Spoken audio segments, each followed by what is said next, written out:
A pleasant day to all of our brothers and sisters. We continue with our program with a lecture entitled The Flame of Awareness, to be presented by Shikhar Agnihotri. Shikhar earned his bachelor's degree in nautical science in Mumbai University in India. He has retired from his work in shipping services after 10 years in that profession. Currently, he is a volunteer at the international headquarters of the Theosophical Society in Adyar, Chennai, India. He joined the Theosophical Society in 2008 after coming in touch with theosophical teachings from his mother, Mrs. Vasumati Agnihotri, who is a member since the 1980s. Shikhar is a founder, member, and assistant secretary of the Pragya Lodge in Lucknow, India, as well as a founder, member, and secretary of the Maitri group of the Theosophical Order of Service, also located in Lucknow, India. He is an international speaker for the TS and has conducted study and youth camps, seminars, public lectures on theosophical subjects and holistic health. He has written articles published in the Theosophist, the Indian Theosophist, Wake Up India, as well as in French and Spanish theosophical magazines covering topics such as mysticism and the coronavirus. He started a YouTube channel, Pragya CS Studio, in May of this year, together with his wife Catalina, so as to make theosophical teachings accessible to as many people as possible. So, brothers and sisters, let us all welcome Shikhar Agnihotri with a presentation entitled The Flame of Awareness.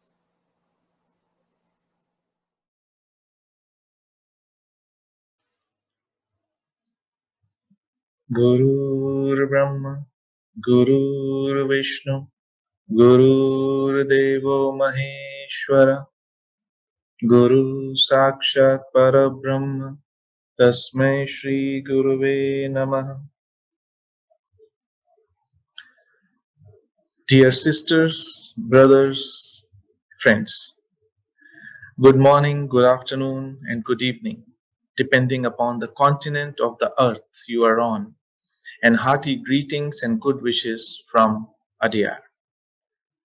The last 9 months have been unprecedented in the sense that for anyone alive, this was and still is the first time that they have experienced a situation in which, on one hand, the physical separation was forcefully implemented and encouraged, but on the other hand, the solace was provided by the technology to come together and realize that our connection or sense of unity is much deeper than mere physical proximity. And life as we know it is a much more intricately knitted web than we can imagine. The realization of which is the basis of the teachings of ageless wisdom and the dream of every true theosophist. Dream of practical, regenerating, universal brotherhood, or in simple words, unconditional love. But in daily life, unconditional love is something that is beyond the conception of our minds. Because knowingly or unknowingly, we are almost always within the field of conditions, limits, choices, or preferences. And why it seems so difficult to go beyond it is because having this ownership of conditionings that we call I-ness or self gives us a sense of security, a sense of separate and hence special existence. And in going beyond, there is fear of losing our identity, a fear similar to death. And therefore, the whole life just becomes a tiresome struggle to expand and fulfill this bottomless pit of self gratification. Although during the hardships in life it often feels like a burden that one has to carry, but still carrying the burden of self seems relatively comfortable and convenient than to deal with the fear of not having anything to hold on to, fear of being nothing in this world where we are continuously and constantly brainwashed to become something or someone important. And as a reaction, we then half heartedly try to find out and practice the ways to get out of this cycle of birth and death, to fight the so called enemy that is self through various disciplines, often missing the key aspect of these disciplines as expressed in modern terms by J. Krishnamurti, that truth is a pathless land and happy is the person who is nothing. And all that is needed for this realization is to be aware of this process called life, to look intently and pay attention with all our energy to what is happening within and without. Keeping this in mind, today in this session, we will be talking about something that has been the underlying key to all spiritual disciplines or texts, but it only became popular in the 20th century and it still remains a mystery to a large extent to the mainstream modern science and psychologists.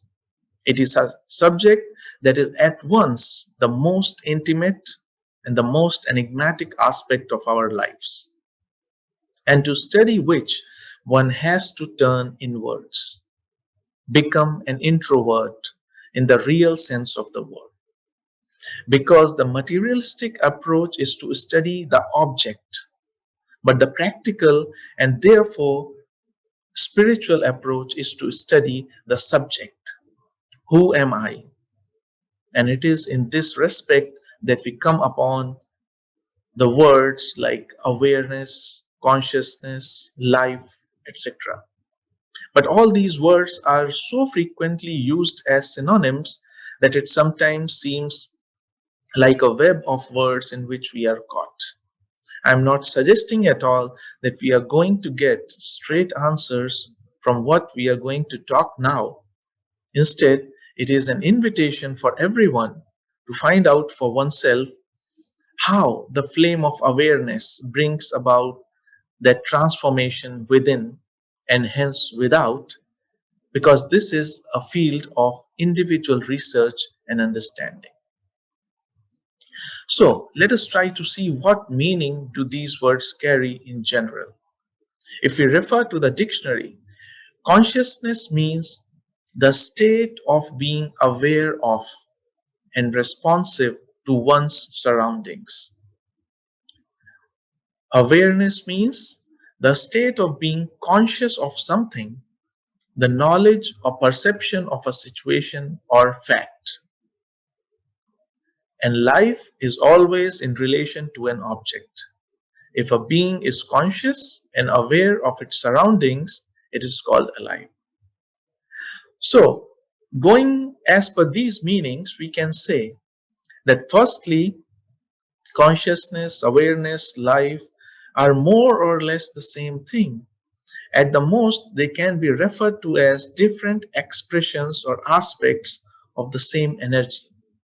As Dr. Annie Besant says too in her book, A Study in Consciousness, that consciousness and life are identical. Two names for one thing as regarded from within and from without. There is no life without consciousness. There is no consciousness without life. When our attention is fixed on unity, we say life. When it is fixed on multiplicity, we say consciousness. And we forget that the multiplicity is due to or is the essence of matter, the reflecting surface in which the one becomes the many. Unquote. And secondly, for consciousness, and awareness to exist as we know, there must be duality, a subject and an object. And referring again to Dr. Annie Besant in this regard, she says the existence of consciousness implies a separation into two aspects of the fundamental, all underlying unity. The modern name of consciousness, that is awareness, equally implies this. For you cannot hang up awareness in the void. Awareness implies something of which it is aware, a duality at the least. This is the mystery behind the concept of Trinity in most of the religions. But few questions still remain unanswered by this meaning of the dictionary. That what is the difference then between an unconscious person and a dead person? What is the difference between deep sleep, transcendence, and death? And what about a person in coma? And all these phenomena are very common in daily life. Obviously, going by the above meanings, we do not get a very satisfactory answer to these questions because these definitions are limited to the physical point of view only and therefore limits the meaning to only waking state. While a student of ageless wisdom studies that there are various states of consciousness in existence, which very clearly explains all the above mentioned questions. But the more relevant query to us at this time would be that if consciousness and awareness implies duality, the existence of a subject and an object, of I and you, then does the absence of duality necessarily mean absence of consciousness or awareness? This is a notion that we often come across, that if there is no duality, there is no awareness, and it happens because we have been using these terms in a particular context. But as HPB says, that in esoteric philosophy, non-being is absolute being. In simpler terms, we can say zero is infinity. And therefore, when it is said in the secret doctrine that the absolute principle, Parabrahma, doesn't know itself, we may be very quick but not accurate to assume that state of being as unconsciousness, because it is quite illogical assumption that the source of everything is not aware of itself. How can that be? The mystery behind this statement is not at all due to some kind of ignorance at the highest level, but due to the state of awareness that is beyond our conception at present. The state where there is no second, Advaita, literally no duality, non-duality, that is unconditional love. And HPB clarifies this very clearly in The Secret Doctrine. She says, to know itself or oneself necessitates consciousness and perception, both limited faculties in relation to any subject except Parabrahma, to be cognized. Hence, the eternal breath which knows itself not. Consciousness implies limitations and qualifications, something to be conscious of and someone to be conscious of it. But absolute consciousness contains the cognizer, the thing cognized, and the cognition, all three in itself and all three one. So, based on the above discussion, we can broadly classify two states of awareness. First, relative or fragmented or conditioned awareness, which is always in relation to a subject. There is always a center of observation, and this observation is limited and fragmented by the limitation of the observer, be it the limitation of the senses from which it receives sensations, or the limitation of the mind in the form of prejudices and conditionings. If we say in theosophical terms, it is the awareness at the level of physical and psychological level, including physical, astral, and mental senses. The result is that the truth is never realized at this level, but opinions and prejudices are formed. And therefore, so much emphasis is given to purification at all these three levels in every spiritual path or discipline. And the another state of awareness, we can name it as absolute or integrated or pure awareness, where there is no center of observation here, but just awareness of the whole, because there is no sense of separation between the subject and the object. And therefore, perception is direct and not limited by any intermediate agent. If we say in theosophical terms, it is the awareness or faculty of the monad or Atma Buddhi, the prajna, the universal principle of a human being, the realization of which transforms a human into superhuman. As the voice of the silence says, the seventh portal, prajna, the key to which makes of a man a god, creating him a bodhisattva, is a state that is given various names like love, compassion, mindfulness, or living in the eternal. And this is the basis of misunderstanding about the generous use of these terms, that when we use the word awareness, consciousness, or life, we do not use the prefixes relative or absolute, because everything in this world that we see, that we perceive, is relative. So that's how this misunderstanding happens. And the same message is conveyed beautifully by a parable originated in the Vedas and used in many Upanishads, which says, two birds associated together and mutual friends take refuge in the same tree.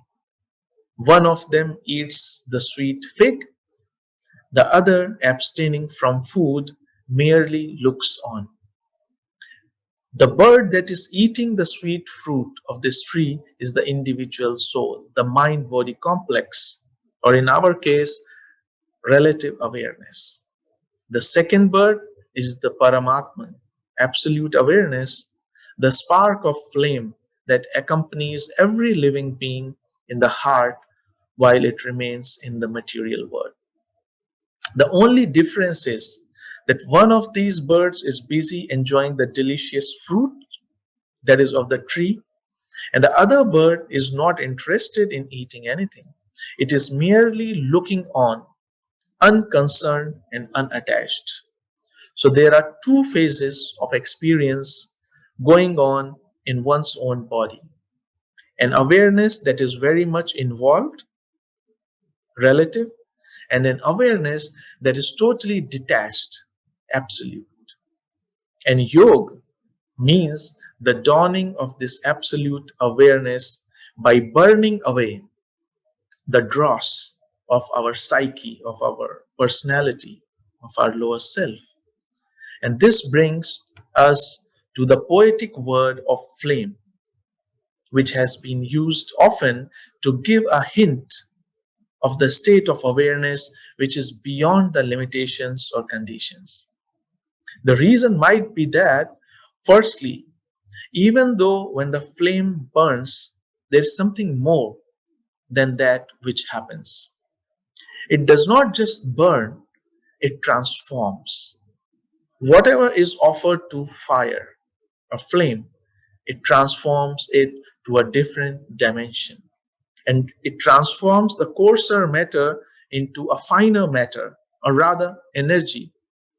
And secondly, due to twin aspects of flame, as we know, the heat and the light. The light in which truth is perceived, and the heat in which the dross is burnt, tapas, the combined effect of which is human regeneration. A very familiar reference to this is the third eye of Shiva, or the wisdom eye, in which is mentioned in various spiritual traditions. The eye which, when opens up, burns Mara, the king of desire. Of course, it may be an allegorical way of saying the things that how, when the wisdom eye opens up, it transforms our whole perception of this manifestation, and vairagya, desirelessness, just happens like a byproduct or like a side effect of that perception. And the word vairagya, the second qualification in at the feet of the master, very beautifully explains this. One of the etymology of vairagya is that it comes from the word virag, which means we, and rag. We means without, rag means attachment. So without attachment. In this way, if we look at it, it seems like a thing to be developed, which we have to practice. But if we go to the other etymology of vairagya, which comes from the root ranj, which means viranj, and here ranj means color, and vi means again without, which means to go beyond color, to see without any color, to perceive without the color of any sort of conditionings or prejudices. And when that happens, when we see the things as they are, desirelessness is an obvious consequence of it. As Gautam Buddha says, his perception, the entire world is in flames. The entire world is going up in smoke. The entire world is burning. The entire world is vibrating. But that, of course, was Siddhartha Gautama's truth. And everyone has to find their own truth. But many times a question arises that how can just by being aware things transform? Because we are so used to making effort, or rather struggle our way through life, that being aware seems to us as no action. And then it seems very difficult for us to understand that if we are not doing any action, how are we going to get anything out of it? But the fact is completely opposite. And we can see that how often does it happen when we perceive a rather small act of care, or a word of love, or a compassionate look in someone's eyes, it breaks down our whole inner structure of prejudices. And there is instant and spontaneous communion. And so, being aware and attentive is not merely a perception of situation which is no action, but it is the womb from which right action takes birth. It is the movement of energy that operates and brings about certain results. And this is not just a belief or theory that we are talking about, it is something that even the modern science has an inkling about. And it is in this reference I would like to share the essence of a very interesting experiment performed by Mr. Thomas Young in 1801, and then later repeated by many scientists for further research.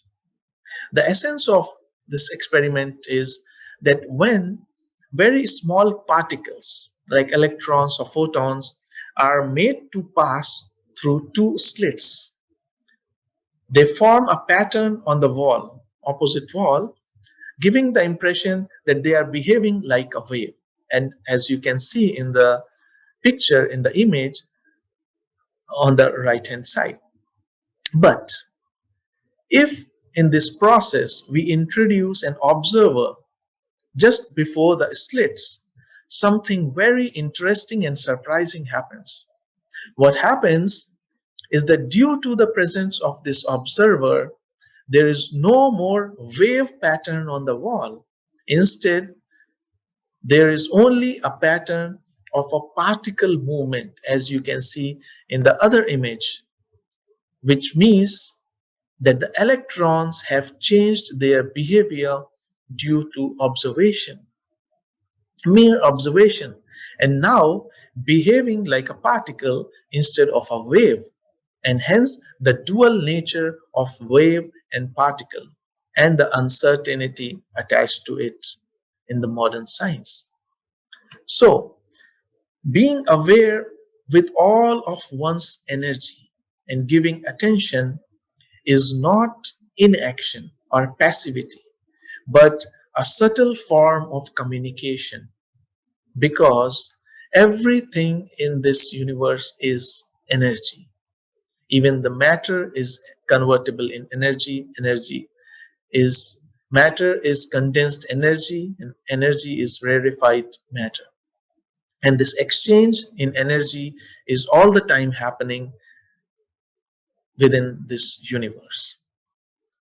Now, majority of humanity, coming back to our question of awareness, of relative and absolute awareness, how it helps, that majority of humanity, including myself, during most of the life or many of the lives, is spent in the state of relative awareness, always looking at the things, events, or people with our own conditionings, our own opinions, and our own likings and dislikings. And this seems to be the only way of living, governed by our likes, dislikes, success, failure, attachment, hatred, basically amidst all types of dualities that make up this world, which can be summed up as a fundamental duality of I and the rest of the world and the relationship between the two. And the result is for all of us to see the desire to dominate, the violence in any and every form, the corruption and exploitation, and above all, discrimination in one way or another.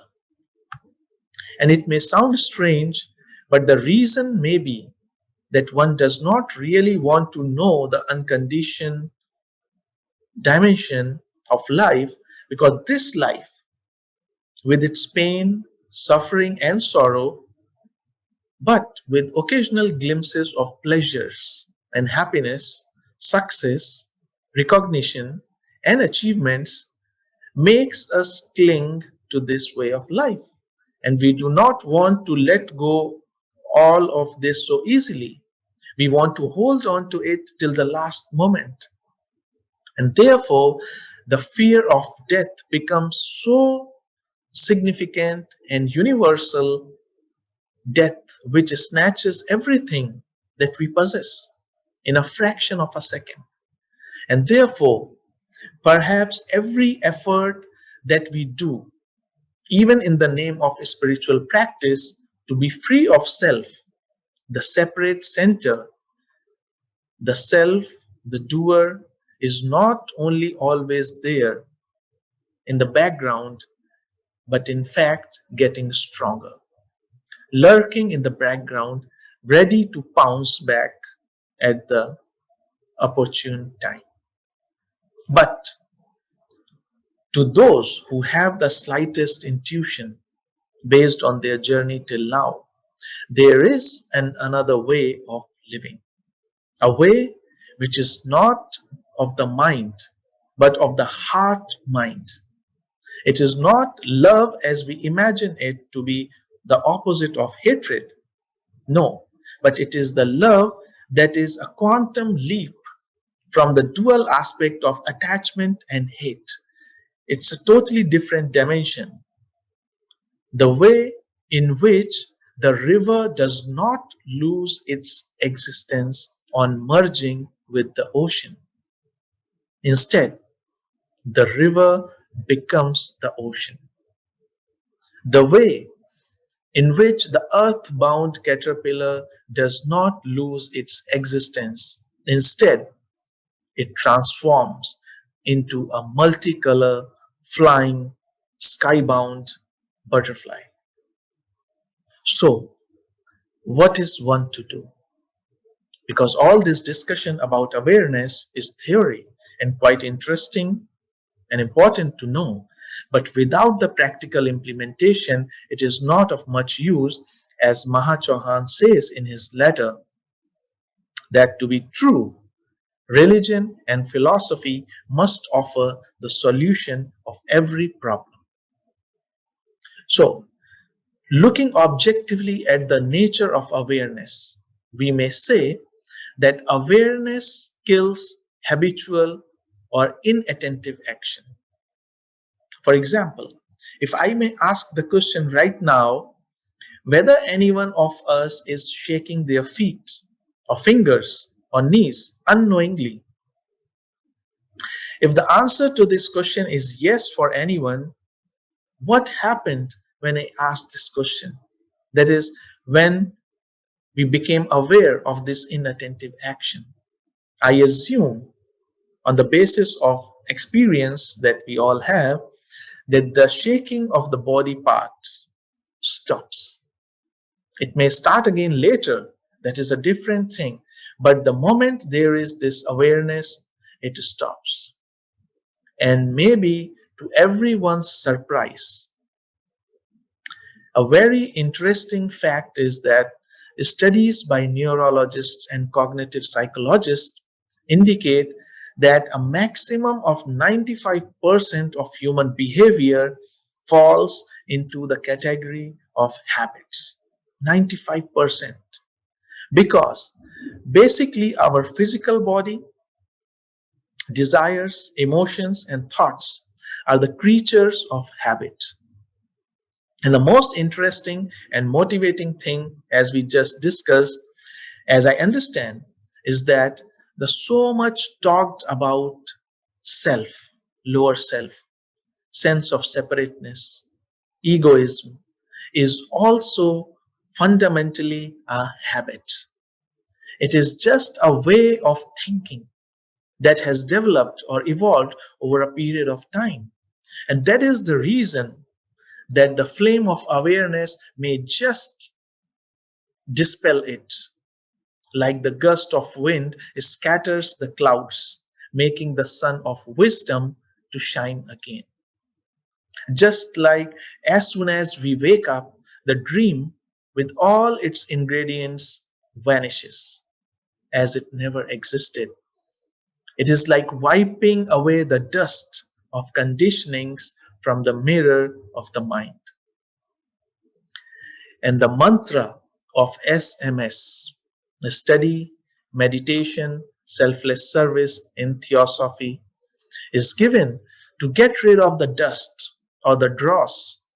But the most important aspect of it is meditation, because it is not just a separate activity that we do, but it is something that permeates study and service. When we are studying a book or doing an act of service, it is great and very much recommended. But the same study or service without synchronous meditation becomes a source of self gratification. While on the other hand, the same study and service becomes self renunciation when we add one more dimension to it. Because till now, we are studying a book or a scripture outside or doing an act of service outside.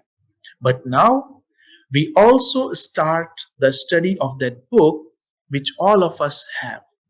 And the special thing about this book is that everyone's book is unique, and no one else can read or study that book for us. And that book is the book of our life. And when we start study of the book of life, then it really becomes self-study. Study by the self of the self. And that is real meditation. Real in the sense that we have not made meditation in yet another method, which are being popularized by various pseudo spiritual organizations or individuals, leading to self deception of the credulous in one way or another. Instead, we start being aware of our body, actions, desires, and thoughts without being judgmental. And when we do this, we become aware of our prejudices and how the opinions and beliefs affect our smallest of actions, how we behave in a different manner depending upon the social status or profitability of the person or the thing. And then our every interaction becomes a learning opportunity. And learning about oneself is the first step towards wisdom. And that interaction is not just limited to humans, it can be with any other creature of any other kingdom, minerals, vegetables, plants, animals, anyone. And in such a state of being, our family members, whom we take for granted very often, become our teacher. In fact, the whole existence then becomes our teacher, and the statement of H.P. Blavatsky comes true that no one is my enemy, no one is my friend, everyone is alike my teacher. To go into a bit detail about how just by becoming aware and not doing anything makes the mind free from modifications, I would just like to share a small story. I do not know whether it is true or made up just to explain the point, but it does not matter as long as it helps in understanding. Once a teacher and his disciple were walking their way to the monastery, and it was a hot summer afternoon, and the water that they had was finished. At one point, they stopped, and the teacher asked the disciple to go and look for water. The disciple went in search for it, and luckily he found a pond nearby, but he saw some buffaloes were trying to cross the pond. So he waited for a while. And once the buffaloes were done, he went closer to the pond, but he saw that the water was all muddy. So he came back and told everything to the teacher. The teacher told him to wait for a while and then sent him again to fetch water. The disciple went again and was surprised to find this time that the water is clean. He brought back the water, all the time thinking that his teacher has some supernatural powers or magic that he could do such a thing remotely. He gave water to the teacher and told him everything. The teacher then explained to him that it is no superpower or magic of any kind, but simply understanding of the process in nature. That when the more we try to interfere, the more energy we give to it, because everything is an exchange of energy. And by interfering in the event, by involving ourselves in the event, we are complicating it more further, because the source of our interference is mostly due to egotism that we have.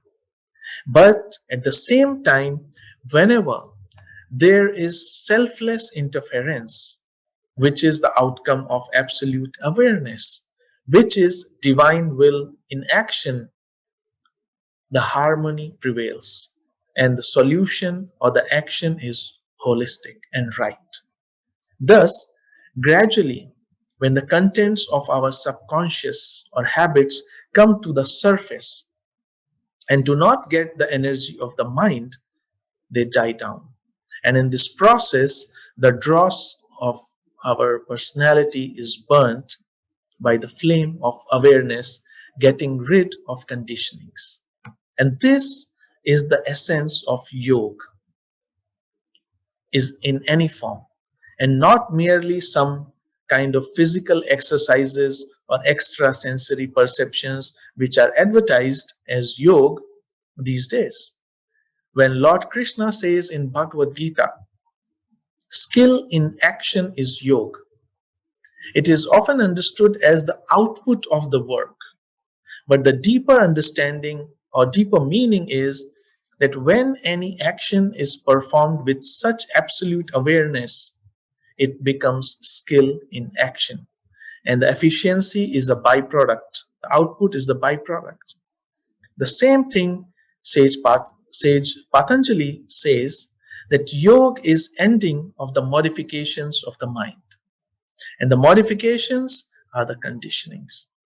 And the same is the implication of the philosopher's stone in alchemy that transforms everything it touches into golds. The gold of wisdom, the gold of love, the gold of pragna.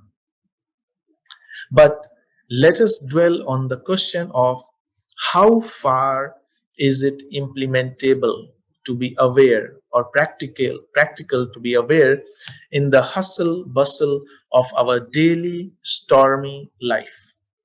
Because by now we have all discussed that this is the most efficient and hence practical approach to daily life, especially considering the life to be a storm. And I assume most of us will be familiar with the storms, with the anatomy of storms, I would say. And if I ask, what is the best way to save oneself from a storm? The natural answer will be to not get in the way of the storm. Just keep clear of it, which is perfectly correct answer. But unfortunately, we cannot say the same about life.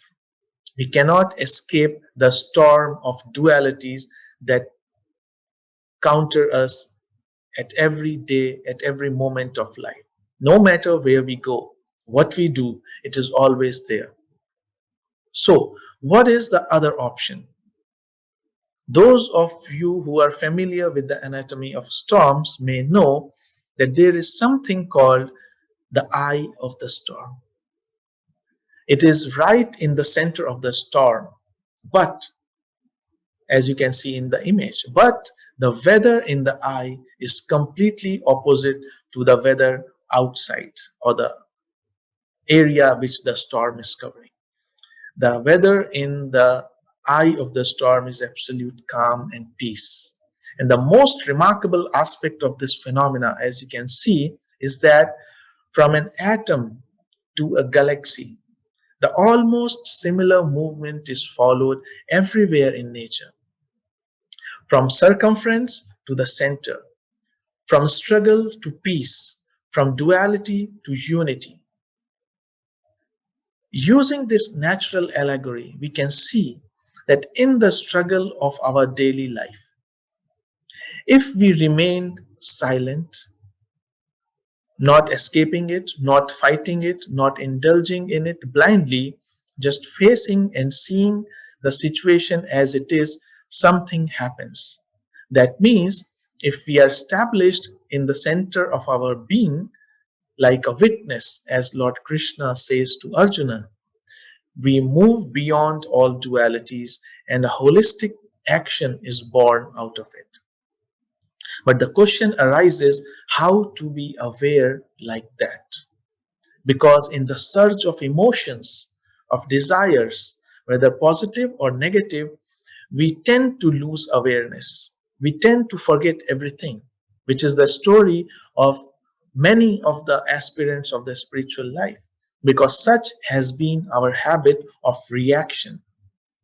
But one thing that may be of help in this is what I learned during the course of my work many years ago, the international code signals of extreme distress, used especially by the ships at sea, of which many of us may be aware of, and that is SOS.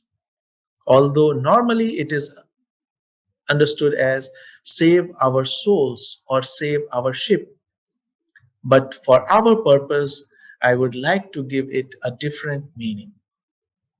Stop, observe, start anew. The inner capacity to say stop in the middle of an ongoing tussle, within or without.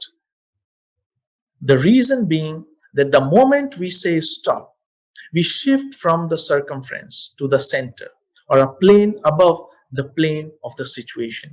Because we are now no more caught in the storm or stream of emotions, but taking control of the situation. At least we have stepped out of that stream. We have come to the center. And the moment we do that, we are able to observe the situation holistically.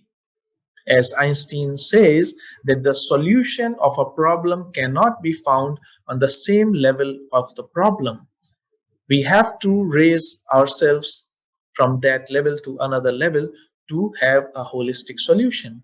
And once there is a holistic observation of the situation, we spontaneously start anew with the right action. So stop, observe, start anew. But one important aspect to this approach is that this awareness is not the result of practicing some method with a motive to achieve something. Because the fact is that one can never go beyond one's motives. We are always limited by them. Instead, it comes naturally when we genuinely care about something and understand its value. When we are doing something that we love, does someone have to tell us to be aware and attentive? Or it comes naturally? Or when a child is playing with toys, do we have to tell the child to be attentive? Or it comes naturally? Maybe that is why one of the masters in the commentary of Light on the Path says that the pure artist who works for the love of his work is sometimes more firmly planted on the right road than the occultist who fancies he has removed his interest from self, but who has in reality only enlarged the limits of experience and desire and transferred his interest to things which concern his larger span of life. So, if one really cares about life as a whole, not just my life, your life, neighbor's life, instead about the world, about relationships, we naturally gather that energy to be aware. Because yes, energy is required, and all the leaking out of this energy has to be plugged, like we have one step in Patanjali Ashtanga Yoga, Pratyahara, turning all your senses inwards to have that energy to be aware. And in that flame of absolute awareness, the dross of lower nature is burned. And living in the eternal becomes a reality. It is being like space that was, is, and will be, witnessing everything without being influenced. Probably that is why space is equated to that immutable, eternal principle, Parabrahman. And interestingly, whenever we make some space by opening our mind or heart, getting rid of prejudices, that flame appears, which is always there that we really are. And a very interesting correlation to this is perhaps that is the reason behind the phrase cleanliness is next to godliness. Because I think most of us must have experienced that feeling that when we make some physical space in our homes by removing the trash or wasted things or unused things, immediately the energy outside and hence inside us changes. And in the end, I would like to share a couple of aphorisms from one of the greatest treatises on Advaita Vedanta, as Ashtavakra Gita. In Advaita Vedanta, known as Ashtavakra Gita, every aphorism of which is meant to stimulate this flame of awareness in each one of us. And it says, "You are pure awareness. The world is an illusion, nothing more. When you understand this fully, desire falls away. You find peace, for indeed there is nothing. You are not your body is not you. You are not the doer, you are not the enjoyer. You are pure awareness, the witness of all things. You are without expectation, free. Wherever you go, be happy."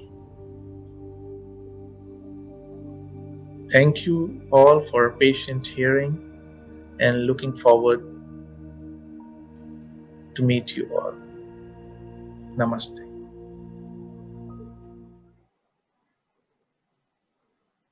Thank you very much, Brother Shikhar, for that interesting and instructive presentation entitled The Flame of Awareness. At this time, we shall open the floor for some questions and answers, and we would like to invite the participants to type in their questions using the Q&A button found on their screens. Let me read some questions. How can we touch this sense of peace and awareness in our daily life activities? How to become the bird that observes with no attachment? The body is having, I consider them my experiences, and then I react in a particular manner. But when we become aware like this, it automatically, slowly, there becomes a distinction when we can realize that the body and I are different. And then we can find ourselves in a no more slaves to the habit of our body or the habits of the psyche. And when we keep doing the same thing, not just with the body, with our emotions, our desires, and our thoughts, we remain aware of them, but not reacting to them. Because this habit of reacting immediately is something that gets involved in the situation. But as we talked, that if we do not react immediately, we just say stop. I mean, suppose we are in some storm of a daily life, we are having some emotional surge in some relationship or something, or the stress of the work is too overwhelming for us, and we think we are becoming like paralyzed due to that effect, just say stop. And just take a retreat, because retreat is very necessary for that if we are not yet strong enough to overcome this emotional surge. We take retreat, and then we observe the situation completely, and then out of that the solution will automatically come, a holistic solution will come. Otherwise, remaining in that situation, being involved in that situation, we try to do things, but instead of doing it better, we make it them more complicated. So I think by being aware of ourselves more and more, we can become more non-attached to the habits, and we can realize ourselves as the bird which is not non-attached, rather than the bird which is eating the fruit. Thank you, Brother Charlie. Okay, thank you. Here's another question. In your lecture, You mentioned that the existence of consciousness implies a separation into two aspects of the fundamental, all underlying unity, which is the mystery behind the concept of Trinity in most of the religions. Can you explain this issue? Yes, actually, I think that is a very interesting and aspect of theosophical studies, that theosophy presents the religion in a very scientific way.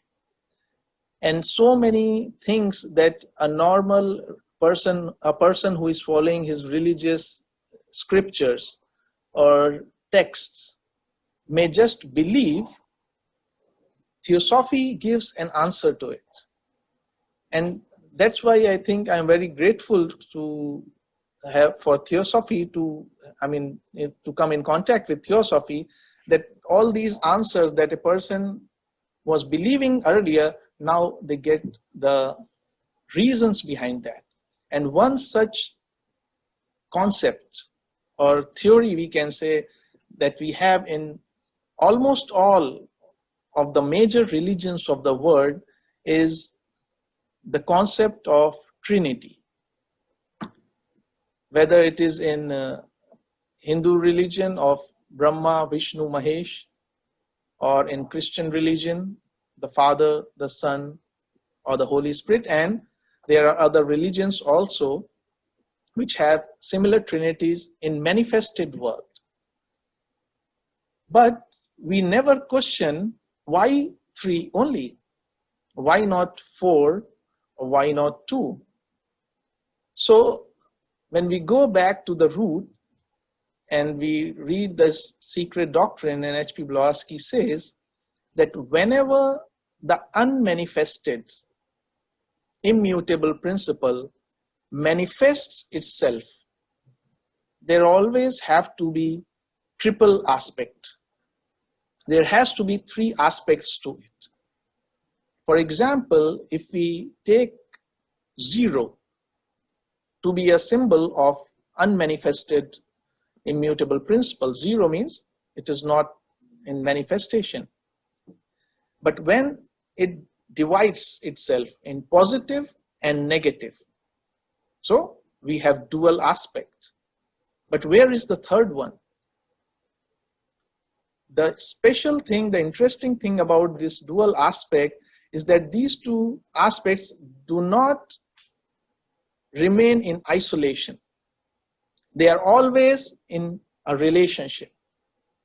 And that is relationship that we call consciousness is the third aspect. So the positive, the negative, the spirit, matter, Purush, Prakriti that we call, and the relationship between them, I would rather call now in this sense relative consciousness, as we just talked in the earlier in our talk, that there is absolute consciousness itself, the Parabrahma, or which is the unmanifested immutable principle, yes, but when it becomes manifested in the two aspects and they are joined in communication in the form of relative consciousness, which is Purush, Prakriti, spirit, matter, and the relative consciousness. And thus these three are in the manifested world, and that is why they are symbolized or allegorized in different religions in the form of Trinity, in as we just discussed, in different names. So I think that is a very interesting thing to know, that it brings clarity to our thought that why such concepts are there in different religions of the world. And that's where Theosophy helps one to understand their own religion in a much more scientific way. And it makes it does not ask a person to change their religion, but instead, once you understand your religion in a scientific way with more understanding and logic, your blind belief becomes the belief based on discrimination, that is with logic. and it is unshakable, I would say that. So that was my sense when I said that when there is the concept of Trinity in different religions, there is that thing behind that. Challenge. Okay. Here's another question. How can we look at things of our own lives only as observers without getting involved and not falling in the indifference or seeming that we don't care? Okay, I think again this is the more or less. Can you repeat the question, Brother Charlie? Yes. I just missed the. So, how can we look at things of our own lives only as observers without getting involved and not falling in the indifference or seeming that we don't care? Okay, thank you. I would say the same thing, that first of all, be passionate about life, not just be satisfied with a mediocre life. Don't just fall prey to the social conditionings that we have, that life is just about earning money, getting some material objects, positions, and that's it. But there is something more to life. And if someone is really interested and is really, that he does really value those aspects of life, that first of all, that energy, that motivation will automatically come.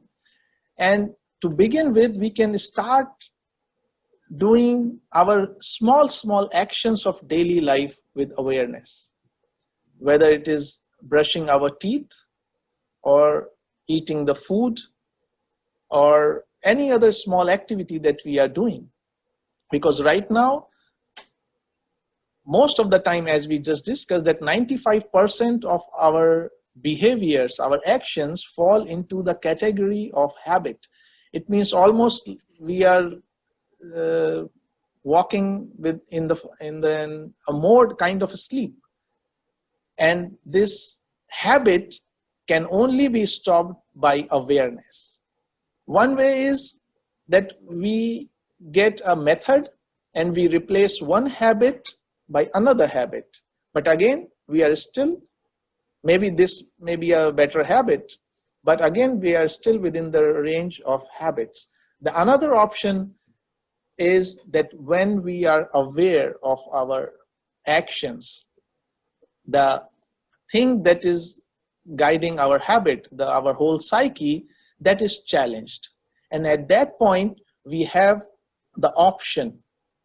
When we are not aware, we will just follow our habit. But when we are aware, comes into picture the free will that can change our habitual action. As we just discussed, that if somebody tells that your hand or feet or something is shaking, and the moment our attention goes to that point, immediately that action stops. So if we are aware all the time, and okay, this is not an expectation, but if we are aware, most of the times we can overcome this habit of ours. But one more thing actually I just wanted to say in this sense, that's how, because these habits are the result of so much of images that we carry in our mind, whether of people, of places or actions, or our past memories. So as gradually or as whatever is possible, once these habits or these actions or these conditionings come up, if we do not react, they will slowly die down, and slowly our mind will become more and more like a free slate or a clean mirror. As in the Voice of the Silence, HPB says that the mind gathers dust while it reflects, if I remember correctly. So this dust has to be removed by our awareness. And as long as we keep the mirror of the mind clean, our action will not be guided by our habits, but awareness that is continuously new. And many times, of course, we might fail, and there is nothing wrong in fail, but the most important thing is to never stop trying. Thank you, Brother Child. Okay. We still have several questions coming in. We have a few more minutes. One question asks, Krishnamurti said, the individual does not exist. How do you understand this provocative statement? I think it is, he is speaking from his experience, and when he says individual do not exist, in another way he's saying we are the world, because this individual existence, this separate sense of separate existence, as we just talked in our talk, that it is just a belief as far as I understand, and it is a belief that is we have been carrying for so long that it is like I have a shell around me. If there is consciousness, if there is energy, and we put shells around it, one after the other. These shells can be of prejudices, our memories, conditionings, and everything. All of that shell makes gives a false sense of separateness, of individualistic individual existence. So the only thing that is to be done when these shells of conditionings or opinions or prejudices are removed, the consciousness that is inside and the outside, there is no difference. It's a very classic example that comes in Advaita Vedanta. There is an earthen pot, the sky in the pot, and the space in the pot and the space outside the pot are the same. The only thing, the barrier, is the physical shape or the form of the pot. So in fact, in essence, yes, that individual does not exist. It is the whole stream of consciousness that at some points it is condensed, that, and in that we call it my individual experiences as my individual existence, which is just another thought. So I think that is what I understand. Okay. We have about 3 more minutes to accommodate some more questions, brother. Here's another one. What is the core energy of awareness so it can be flammable? Is it the state, the intention, or something else? I think, could you repeat that question, please? What is the core energy of awareness so it can be flammable? Is it the state, the intention, or something else? Okay. I think more than the flame, literally, I think it is that we talked in the talk earlier. It is more of an allegory or symbolism of flame that is given to awareness. It is actually, we talk, the energy of our monad, the Atma Buddhi, the Prajna, the direct perception that clears away all the obstacles in between. Because right now, when I am meeting the other person, I think everybody knows this example, that when two people are meeting, how many personalities are there? And actually there are 6. Because if I'm meeting a person, I am having an image about myself. That person is having an image about himself. I am having an image about himself, and he is having an image about myself. That's 4. The 5th, the real me, and the 6th, the other person.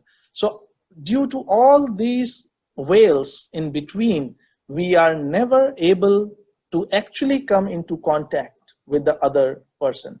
And only to the extent that we have removed these veils, which means to the extent the light or the flame of prajna has enlightened our mind, we will be able to see the things as they are in reality, not through any colored glass.